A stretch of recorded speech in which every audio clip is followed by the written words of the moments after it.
來看這條又是這毒品的新聞啊！台北美國學校有一名美國籍的老師，涉嫌含在台灣的朋友做伙開代票6萬外買毒品液態開他命，對歐洲走私來到台灣。咱的刑事局事先接到情報，和德國來合作，把這毒品替換起來了後，落尾抓到這兩個嫌犯，也佇因的徛家抄到這底毒品的袋仔，檢方也依照運輸毒品等罪嫌甲因起訴。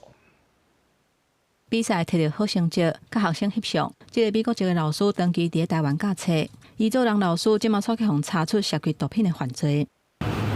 包裝頂懸打菌的大紙，看落若像是一般的酒，毋過其實內底有摻 K 他命。這罐內底有毒品的酒，都是涉案的美國籍老師，甲佇台灣的朋友為通訊軟體主文買的。小細罐仔500毫升，都要代票6萬外塊。毋過為歐洲走私來台灣進前，咱國警方早就接到德國的通報。在德國境內先行被查扣，那本局接獲情資後，與德國商議實施無害性控制下交付。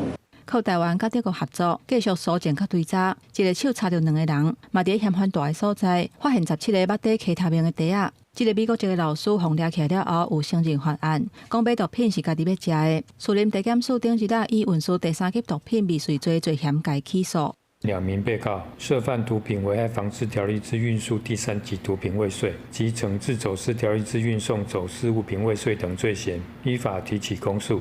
檢警調查，這個美國籍的老師因過並無相關的前科，已經摕到台灣永久居留證。互抓到的時陣，伊佇台北的美國學校教冊，目前要持續封羈禁見，不過這個進程也無得到學校的回應。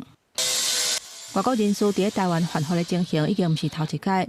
因過某有白色高級的查甫人，原底來台灣教冊，後來解毒種大麻，嘛有的是將毒品藏佇托運行李內底來台灣。尤其這個是液態K他命，佇德國無算是毒品，敢若是管制藥品。若是無德國鬥通報，要追查的困難就大大增加。刑事局表示，平常時攏有請德國警方協助，嘛會注意通報。各國對不同的一些藥品，有些它是管制的，有些它是可以合法使用的，所以其實每一次這種相關案件的破獲，都是依賴雙方之間的情資的合作。咱國內列管的毒品，有的佇外國並無列在管制，都驚有賣毒的集團弄這個空棚。